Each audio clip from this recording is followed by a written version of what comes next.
igsuon. Pasalamati ng mga problema o pagsulay nga imong giatubang karon. Sa pagsulay biya ta mulig-on ug muhugot nga naa day Ginoo.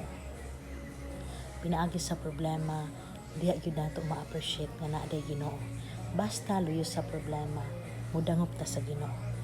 Pero pag dili ta mudangop sa Ginoo, makaingon gyud ta impernong kinabuhi. Pero niining maong problema o pagsulay nga atong giatubang karon, mao ni makalig-on sa atong pagsalig sa Ginoo. Nga naa ra gyud ay Ginoo nga siguradong makatabang.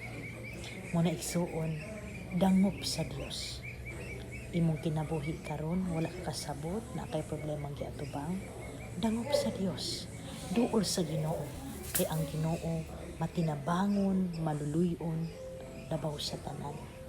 Wala siya naghimo og mga buhat nga ikadaot nato, kundi ang Dios matinabangon nga manggihatagon. Basta mo dangop lang gid niya. Igsuon wala ta kalimti sa Dios. Kita rang tao na limot kaniya. Mo na usa pa may giulat nimo, duol na sa Ginoo, sampita siya, pinaagi sa pag-ampo. God bless.